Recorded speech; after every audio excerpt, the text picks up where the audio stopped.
This is not a dress rehearsal. And regardless of what spiritual beliefs you have, this experience here on this earth is precious.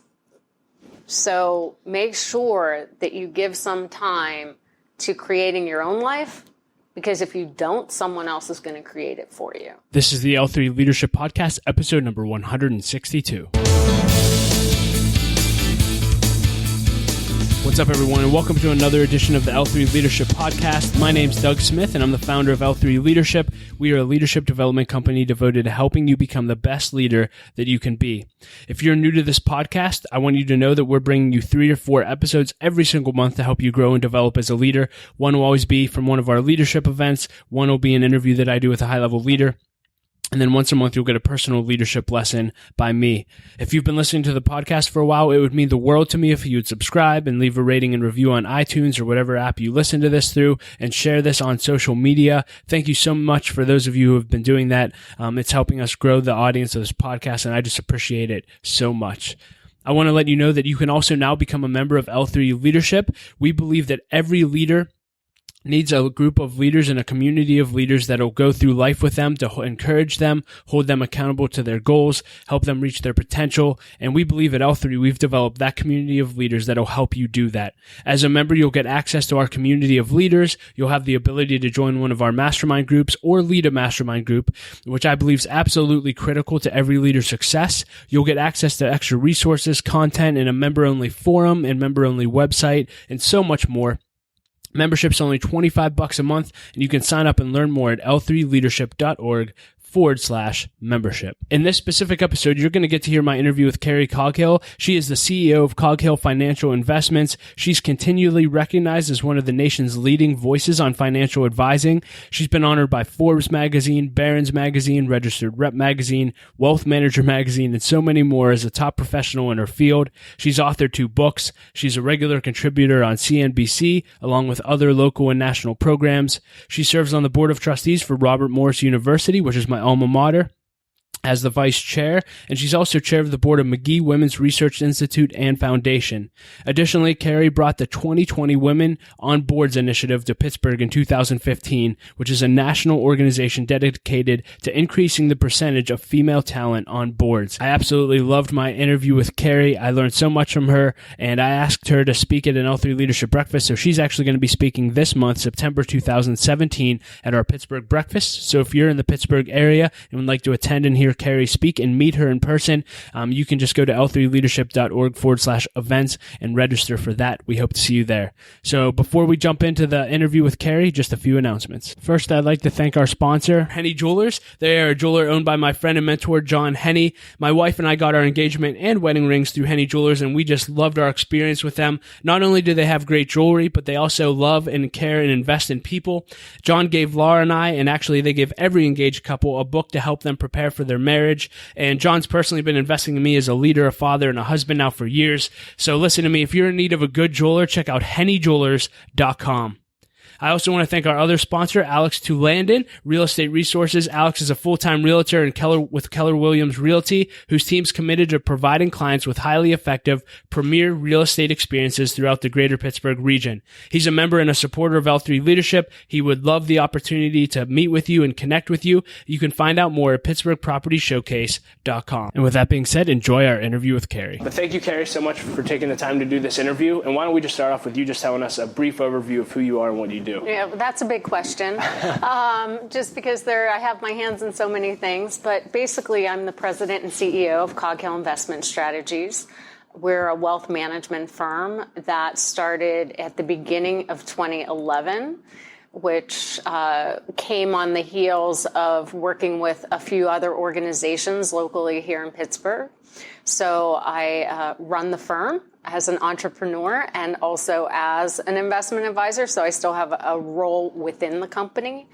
I also am a vice chair on the board at Robert Morris University, and I'm the chair of the board at the McGee Women's Research Institute and Foundation. Wow. So a lot of passions there, and hopefully we'll touch on a little bit of each of those things. So obviously with what you do, I just want to focus on finances just a little bit. Sure. You've written 2 books on investing in finances. Can you just tell us what they are, what you're able to tell us on a podcast, and why do you write them, and how can they actually help people? You know, what I have found in many aspects of my life, but particularly in my career, is that I feel as though the information that I've learned over the years is something that I want to share with a much wider population than just the people that I'm coming in contact with every day. And that was really the genesis of wanting to be an author and write these books. The 2 books, and they were written a couple of decades ago, it seems, was The Newlywed's Guide to Investing in Personal Finance and What's Your Investing IQ. So these were things that I just, at my age, you know, as a person that has now had a long career, it's interesting how your drive changes and how your outlets and how you communicate to people changes as you evolve. And at that point in my life, it was mirroring where I was in my life, that as a younger person, I had a wealth of knowledge that I wanted to share with other younger people. Yeah, that's great. And I'm assuming, can we find those on Amazon? I can include a link in the show notes. Believe it or not, they're probably still out there. They're a little dated because they were written in the late 1990s. So are there any books in the future then for you? You know, I've always had a passion to really write a book for women about investing. And I was a single mother throughout most of my career, and you might not like the title of this book, but the one that I would have in the pipeline is called You Don't Need a Man, You Need a Plan. Hey, I think that's a lot of copies. It's all about the title. Hey, what I've learned about books, about being an author, is that writing the book is the easy part. It's how you market it. So a catchy title goes a long way. That's incredible. I still think that you know, you need a man too, but I'm with you. I got it. So talk to that young person out there. If you could sit down with a group of 20-somethings just starting out in life, what advice would you give them to set them up successfully financially? Well, I think that the one piece of advice that is really important as a young person and doesn't really change throughout a person's life is to live within your means. And I know that sounds so basic, but the reality is that financial stress is so detrimental in so many different ways that, you know, happiness does not come from having more. And if you're getting more by borrowing money or using credit cards, you're not going to be happy. So really taking a look at staying within the resources that you have. Yeah. So, and would you advise every young 20-something to get a financial advisor? I know there's things out there like Dave Ramsey has Financial Peace. Does everyone need a financial advisor? What if you know nothing about money? Like, what advice do you have for someone, even to just get started saying, I'm a mess financially? Yeah, you know, I think that one of the hard things in this industry is that financial education is lacking. And there's a difference between learning and gaining financial knowledge versus having a financial advisor. I mean, if you go out and you seek an expert, you're going to pay for it. And a lot of people in their 20s and just getting out of school, they don't have the resources to pay for it. So I think one of the things that young people, where their mindset needs to be, is in learning. And there are a lot of great books out there. There are a lot of great people that you can talk to. Unfortunately, you know, for as much as I would love to say, yes, the financial industry is, you know, wanting to educate young people. Yeah, there are some advisors that really focus on that. But I think that a lot of knowledge can be picked up just by having your mindset around financial education. There are a lot of resources out there. Yeah. So you're obviously passionate about helping people financially. I read an article on you. I love this, that you took your daughter to work one day, and at the end of the day, she said you lied to her, that you don't actually talk about people about their money. You talk to them about their lives. Yeah.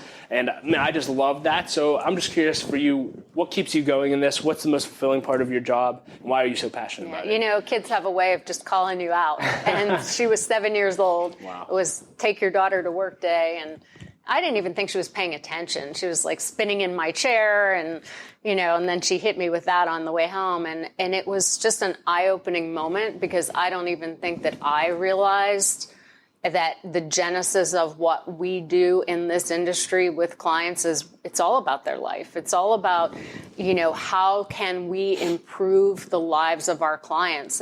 That is what we're here to do. And I think a lot of people look at a financial advisor and they think, oh, it's all about investing and it's all about, stocks and what the market's doing. And that's a tool that we use. But at the end of the day, how those things are structured are completely driven by what does the client want out of life? What do they want their money to do for them? And if we can help to structure that, it's highly satisfying. Yeah. And I love that. And I read this again in an article, but to do that, you have to be a great listener. And we'll talk about sales in a minute. I think I read an article that you said women are usually better listeners than men, which I thought was funny and probably true. I'm just curious, why is listening so important and how can we become better listeners if you're like me and all over the place sometimes? I think that what it is, especially in this industry, but in general, people don't always say what they mean. And they have a hard time communicating what it is that they're feeling. So to be in touch with listening and listening to what they're saying, watching what their body language is, making it a comfortable environment to be able to express themselves and express their fears and really get at the heart of what they mean. One of the things I've always said about being able to achieve success in this industry, although being a woman has other challenges that we'll hit on, being a woman has been one of my best attributes. Because when I'm meeting with men, there is an element of comfort. Many years ago, I had the opportunity to meet with a professional basketball player. And he was, looking for an advisor. And I met with him once. And we had this great open dialogue. He wasn't afraid to say anything. And it just, there was no ego involved. And when I went back to meet with him again, I brought my business partner at the time, who was a guy. And the whole dynamics of the meeting changed. He wasn't as open. He wasn't asking questions. And it was really in walking away from that meeting, I thought, the dynamics between two men are very different than man and woman. And so, a lot of people assume that since I'm a woman that my clients are women.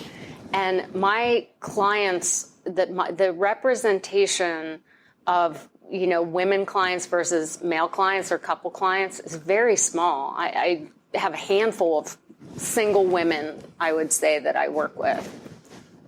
That's good. I want to talk to you a little bit about sales and leadership. You've obviously been very successful. I look around your office. Your bio is basically like 30 pages of awards that you've won. I guess the first question I'd ask in that is, what do you wish people knew about the journey to sit where you're sitting that they may not know if they just read your bio? I would probably say that they probably don't know that I'm at heart an introvert. I think when you think of people that are involved in a lot of different things and maybe have accomplished and been recognized, you think of them as being highly extroverted people, and I'm not.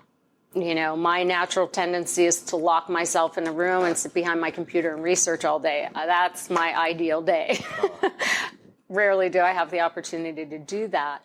And, there's a book that just came out recently that is on the New York Times bestseller called Quiet. And the subtitle of it, it's written by Susan Cain, and the subtitle is The Power of Introverts in a World That Can't Stop Talking. Wow. So, I think that is probably what people don't know, that becoming an extrovert is really something that I turn on. And I have to do it. It's necessary. And, I enjoy doing it when I do, but it's not my natural baseline. Yeah. So what would you say, I think that's very interesting, what would you say has made you so successful at sales and leadership? Is it just daily routines? If so, what do those routines look like? Is it hard work? What's been your ability to close deals? All of those things. Well, one of the key points that I'll say about sales and leadership is, and I'm very fortunate and appreciate my education at Robert Morris University. Give a little plug for RMU. Yeah. My degree was focused on organizational studies and organizational leadership. And the biggest point there is that most people think that if you're successful in your field, you are a leader or you have the ability to become leaders. So frequently we see companies take their top salesperson and make them sales manager, which the attributes for those two jobs are completely different. So one of the real powerful elements, I think, of the recognition I've received has come from having the knowledge about what it takes to be a good leader and what it takes to work with people. And I just don't think that people across the board realize how valuable that truly is. Yeah, what are some of those characteristics or skills that you maybe they came naturally to you? Did they come naturally? And what did you have to learn and grow in to be a leader? Fortunately, as I learned about leadership, I felt that I had the attributes, but there is a difference in, it was confirmation that, these things really matter. And they're things like people can trust you, that you stick to your word, that you are knowledgeable, which I just, having knowledge and is power. It's cliche, but it's true. Having charisma, realizing that as a role model, people are looking at you all the time. So that really helped me elevate my game. And really, when it comes down, and in this industry, trust and integrity is everything, but they're two words that are overused. So you have to dig deeper and say, well, how do people come to trust? How do people know that you have integrity? And I'll tell you, it's in everything you do. It's in every action you do. It's in how you treat a waiter or waitress. It has to be at your core. And that, I think, at the end of the day, is what has attracted clients to come here. It's hopefully what keeps them here. And when it comes to these other elements of being a leader, like mentorship, it has to be sincere and authentic. I love that. So maybe not talk to the leaders now, talk to the salespeople. So if I came to work for you, if you're like, Doug, if you're going to be successful with sales in this, here's what you have to do. What would you say? Well, there are two things. One, you have to care. You just truly, truly have to care, and you have to be authentic about it. The other issue is that whatever it is you're selling, you truly have to be passionate about. If you were, and I love the fact that we're talking about sales, because in this industry, people hate to think they're salespeople. But at the end of the day, let's call a spade a spade. But if you would have told me way back when, you're going to be an advisor and, sell your services, I would say, no way, I'm not a salesperson. But when you frame it in the context of, you're going to have the ability to communicate with people the knowledge that you have and help them achieve their financial goals in life, it's completely different. So I think that, any type of sales job that a person gets into, they really, truly at their core have to buy in and believe. Yeah, I love that. I want to talk to you about women in leadership. You're obviously very passionate about that. In fact, I read that you helped start the Robert Morris's Women's Leadership and Mentoring Program, which I want to hear more about. But I'll just leave it open-ended to start. Why are you so passionate about women taking on leadership roles and leading? Yeah, well, for one thing, diversity in general is very important. Women bring a different perspective to the table. This is not about, just numbers. It's not about, equality, let's say. This is about how do we, as a community, as an organization, get better women are different. They have a different perspective. And that is really critical, I think, in any business. And so that's really the reason why I am very passionate about it. I've been very fortunate in my career to work with people that have appreciated that different insight, and to be able to perpetuate that kind of thinking with women and with corporations and with men is very important. Yeah. Now, the article I read I think it was over 10 years ago that you said this, but I thought it was interesting. You said that at one point, being in a male-dominated field, that you had to be educated enough and persistent enough to make your voice be heard. I'm curious if that is still true, but what did you mean by that, and what advice would you have to young women who want to lead? Well, it is still true. Yeah. But that's okay.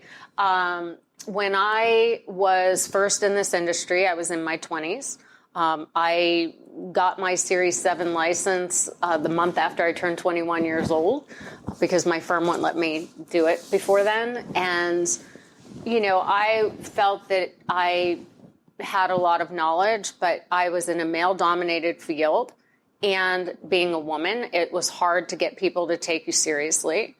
And many years ago, I worked for a firm called Bill Few Associates, and Bill was a great mentor. And he said to me, look, it's not how you look, it's what you say that matters. So yes, someone might see you as being young and a woman, but if you can overcome that by being knowledgeable, it's not going to matter. Well, I took that very seriously, and I have had to and continue to have to know. You can't fake it. I can't fake it. I never would try, but the knowledge, the facts, the intellect is what has gotten me to where I am. So I appreciate the fact that my journey was maybe a little bit tougher than a male's. I don't know if that's really the case. That's how it felt. But it has made me a better advisor because at heart today, I'm really a researcher. I'm putting portfolios together, and that discipline started a long time ago. Yeah. Talk to all the 20-year-old Carrie Coghills that are out there aspiring to leadership roles in our city or wherever they're listening to this. Yeah. Well, there are a couple different things, and we just hit on one of them. Whatever it is, whatever your craft is, know everything you can. In my industry, that changes every day. So, you never get to an end.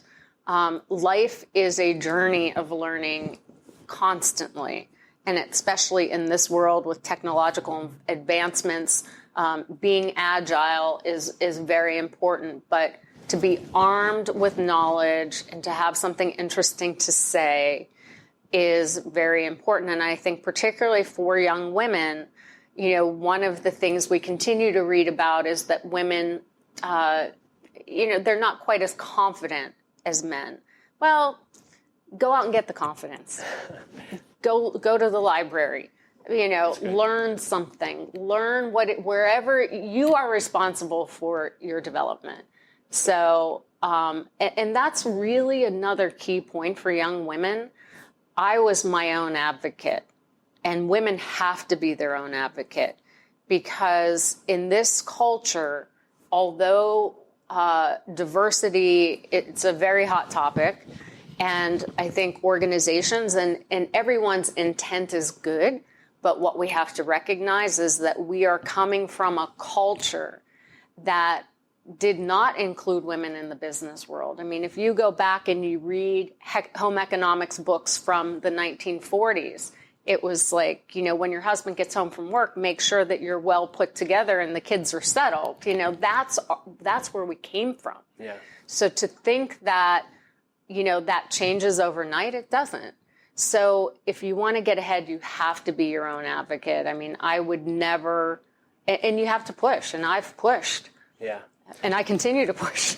No, I love that. And so I'm curious, was that drive always in you to be, hey, I'm a leader? Because I'd be interested in your thoughts and what advice you have for women who may have been raised in a mentality of hey, don't ever think that you could be a leader downtown. Like, you're gonna be X, and they're labeled. What advice would you have for them? And is that something you had to grow out of, or were you lucky enough to have mentors? I did not have mentors. I mean, one of the elements of my path is that I grew up thinking I was going to be a housewife and have 10 children. And I have one, so I'm blessed. Yeah. But no, I never thought I would be a leader. As a matter of fact, I think I probably was a leader before I even realized that it had happened. It was never something that was on my radar. It was never something that anyone talked about. It just happened.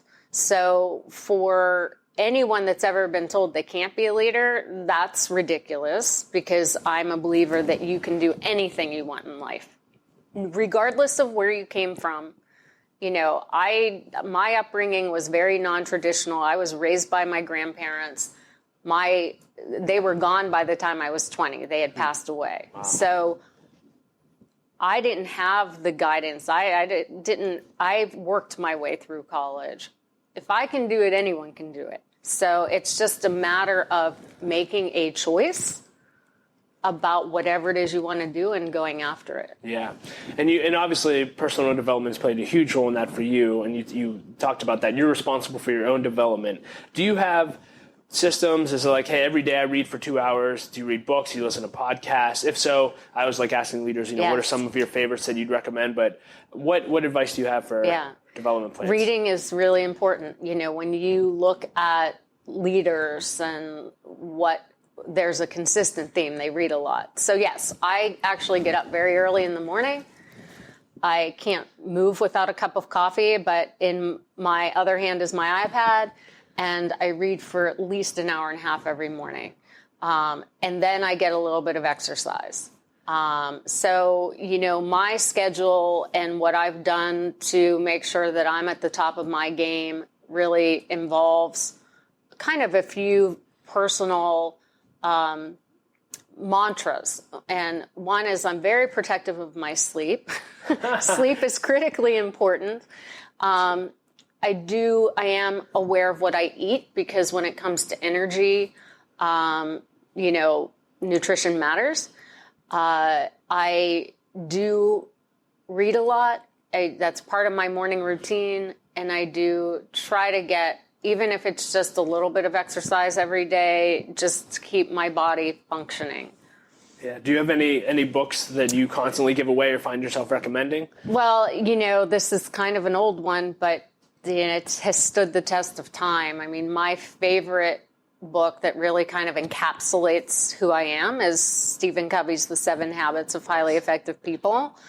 I think that when it comes to, understanding what I'm trying to accomplish and how I approach my day, personally and professionally, that's such a good book. Yeah. I mean, if you adopt those habits, you're going to lead a pretty easy life.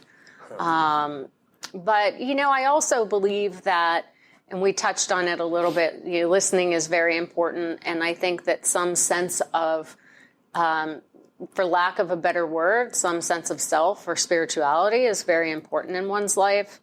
One of the books that I love when people are kind of struggling with whether they're personal or professional issues is The Power of Now. Which is really about being present, and for me, that's really important because I do have several projects kind of always going on at once. So it's easy to not be present.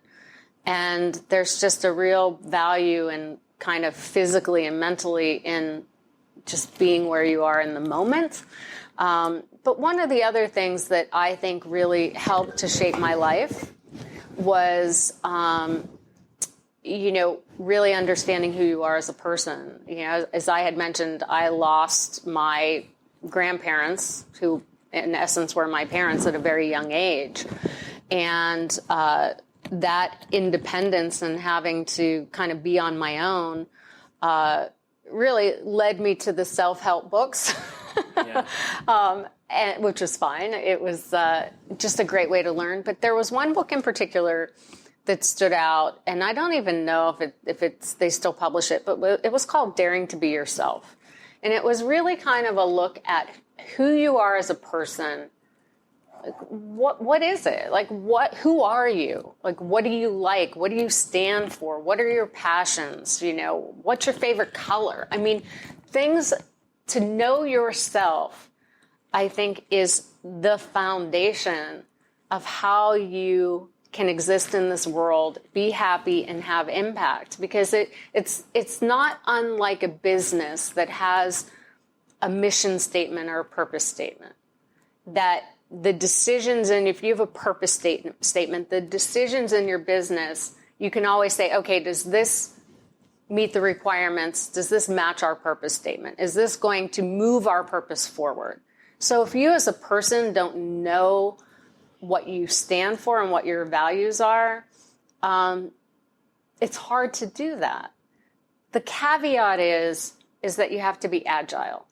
When I look at maybe what my purpose was, or where I was headed at 20 or 30 or 40, it's changed, you know, and that really is another piece of advice I have for younger people. I didn't set out to be a financial advisor. I didn't set out to be a leader. The one thing I set out to do was to be a CPA, which I'm not. I was very lucky when I was in high school. I had a great accounting teacher. For some reason, I loved accounting. Still do. I'm a little protective of it. You know, I do my own books here. So the lesson really is that at least I had a goal. But what you have to understand with any goal is that there are strategic byproducts of it. So you set a goal, and on that path, you might go off that path, but that might cause you to set a different goal that's bigger and better than the original goal. So you have to be agile. You have to be flexible. You have to say, well, I thought that's what I wanted to do, but this is really where I want to go now. Yeah. I think that young people today get stuck. They're trying to figure out what they're going to do with the rest of their lives.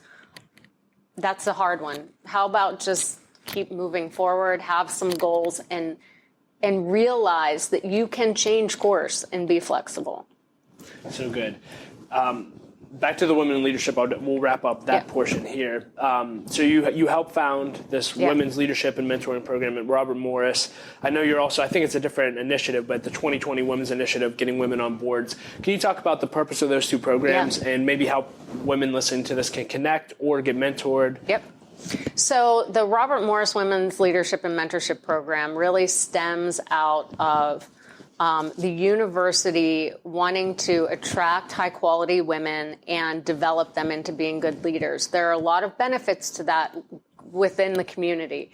It was always kind of my intent when I was working on this project for Robert Morris to be known for developing great women leaders. And I think there are two elements to this challenging issue of diversity. One is that we as women have to be mentored. We have to understand why diversity is important and what we need to do to be our own advocates. That's one area, is women developing. The other area, which really goes to the 2020 Women on Boards. 2020 Women on Boards is an organization out of Boston. Their goal, starting in 2010, was to get 20% representation of women on corporate boards by the year 2020. So right now, I think we're probably at around 17, 18%, so there's been a lot of movement. That end of it is more about educating the community and corporations about the importance of diversity and how to connect with qualified women to get those women onto corporate boards, to get a voice. As we talked earlier, women come to the table with a different voice. When you look at boards that have diversity, what we find is that their profitability is greater, which has resulted in greater stock performance. So there's a value in having a woman's voice. I actually think that Nowadays we do a really great job helping women and providing a framework for them to learn leadership skills and be their own advocates. We have a lot of work to do in helping the rest of the world understand what that means. It's not about putting a woman on your board, because once she's on your board, you have to realize how to work with her. And if there's anything that's kind of frustrating for me, and I try to tell young women this too, when I was going through this women's leadership development phase of my life, and I still am, we are always evolving, there was this push to, you have to be tough, you have to be more like a man, you have to dress like a man, you have to look like a man. I'm a woman, and I'm going to own that. And I think that we as women are doing all we can. What I would like to see is I would like to see more programs, and this is really where 2020 Women on Boards comes in, to say, okay, if I'm a man leading a corporation, what do women need? Why do we as women always have to be the ones to adjust? If women are known to be a little more emotional, or, whatever the case may be. Well, just because someone's emotional doesn't mean they're not a good business person. So if someone's uncomfortable being around that, then you as the other party have to say, okay, what can I do so that I'm not feeling so uncomfortable around someone that has a more emotional side to them. So I think that I'd like to see that come together a little bit more. Because you know what, I think that being a woman is a great advantage, and, I don't want to be like a man. Yeah. I love that. I love your heart for that, and I love that you're actually doing something about it at Robert Morris and through all the other initiatives. Great. So thank you for your leadership in that space. As we start to wrap up, so you could have been on 1,000 boards, you're on Robert Morris's board, I'm assuming, because you believe in education, but also just young people. Yes. I'll just leave it open-ended because you've kind of already talked to young people, but if you had any advice, if you had to give the commencement speech at Robert Morris, what other things would you say? I think that one of the really important qualities that we as people, regardless of where you are in your life, the value of having an opinion matters. Being strong enough and having enough confidence to voice your opinion and really understand that to really have an opinion about something, you have to take the time to kind of reflect and say, how do I feel about this? How do I, at my core, feel about this? Because when you have an opinion and stick by that opinion, people respect you. People learn from you. It helps people to see things from a different perspective. So, not that opinions can't be changed or evolve or anything else, but just don't be afraid to take a stance, and make sure that you're, communicating in a way that is really consistent with what you see in your life. I think that it's important to have goals in life. It really, any age, to understand what you want. If I were talking to a group of college students graduating, I would say take some time to figure out what you would like to get out of your life. This is not a dress rehearsal, and regardless of what spiritual beliefs you have, this experience here on this earth is precious. So make sure that you give some time to creating your own life, because if you don't, someone else is going to create it for you. Yeah.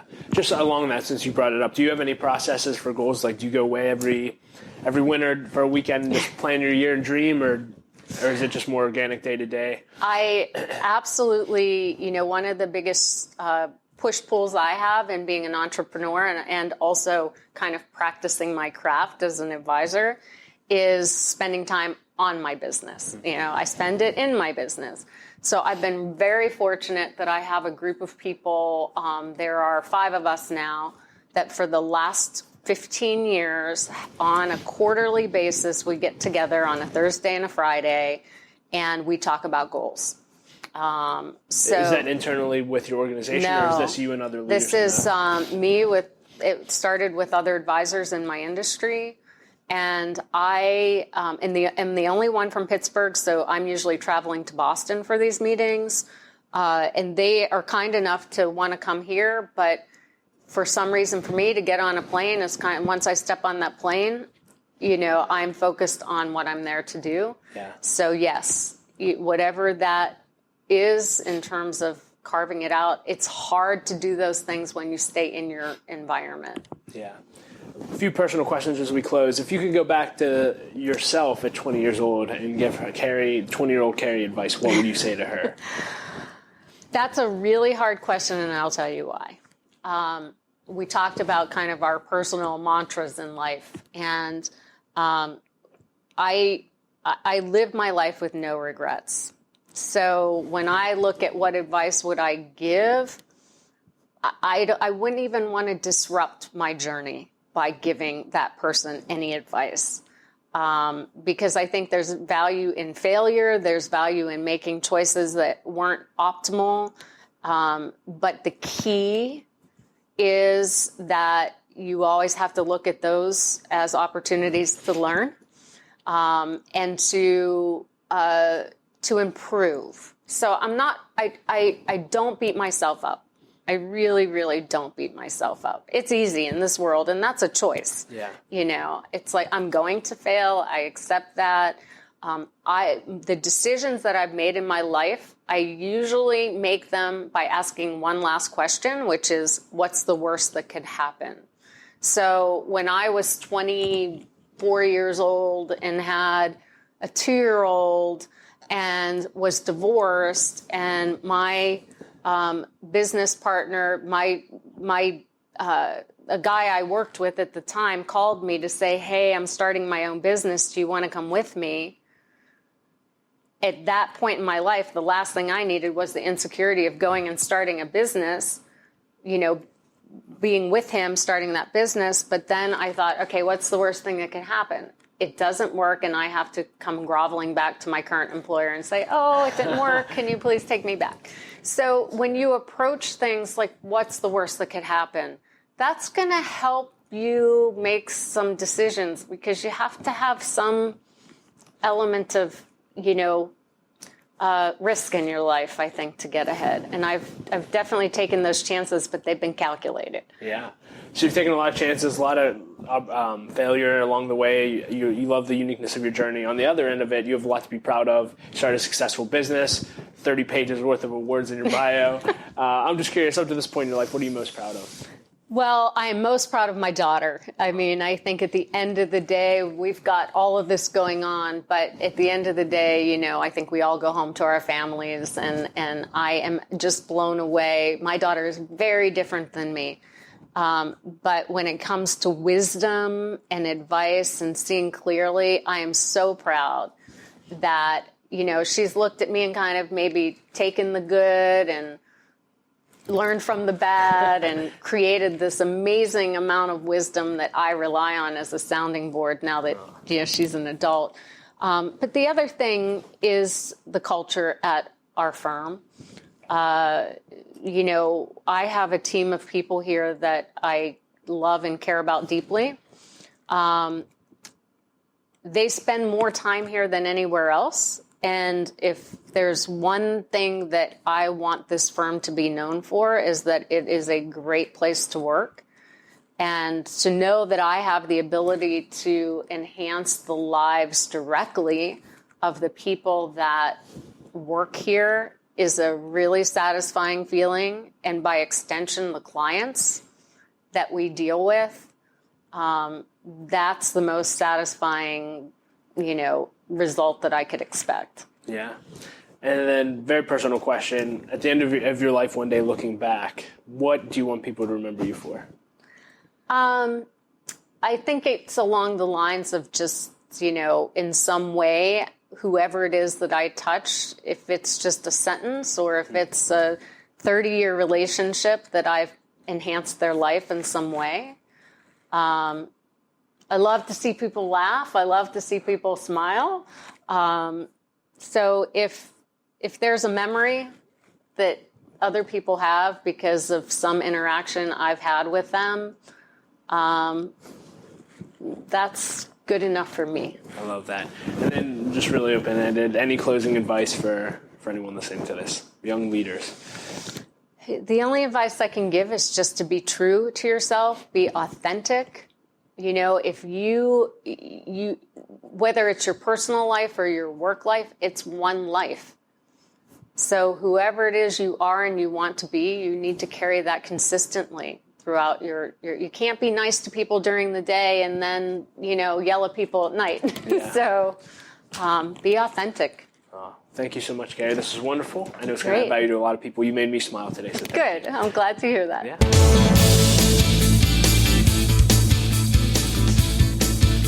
Hey guys, thank you so much for listening to my interview with Carrie. Just a reminder that she's speaking at our September 2017 breakfast. So if you'd like to meet Carrie and connect with her and learn from her, you can register at l3leadership.org/events. But if you're unable to make the breakfast, you can find ways to connect with her, links to everything that we discussed, and more in the show notes at l3leadership.org/episode 162. A few things before we wrap up. I want to let you know about a new leadership conference coming to Pittsburgh for church leaders and their staff, put on by my friends at Amplify Church. It's called the Future Forward Conference. It's going to be in Pittsburgh, October 24th through the 26th, and it's led by Amplify Senior Pastor Lee Kreitcher, who I've had speak and I've interviewed for the podcast. He is a phenomenal leader. He's going to be having his team there to share their best leadership content and practices for church leaders and their staff. You do not want to miss this. This is for church leaders who are determined to think creatively about how to get or stay connected to the next generation. Amplify Church has done a phenomenal job doing that. You do not want to miss this. You can check out more information at futureforwardconference.com. And lastly, if you want to stay in touch with everything that we're doing here at L3 Leadership, you can sign up for our email list at l3leadership.org. As always, I like to end with a quote, and I'll quote Sheryl Sandberg on this. She said, "If a leader wants to get better, how do we do that? By real feedback. Get people to tell you the truth." Who do you have in your life that can tell you the truth and give you honest feedback that'll help you grow and develop? I love that. Thank you, Sheryl. Thank you for listening and being a part of L3 Leadership. Laura and I appreciate you so much, and we'll talk to you next episode.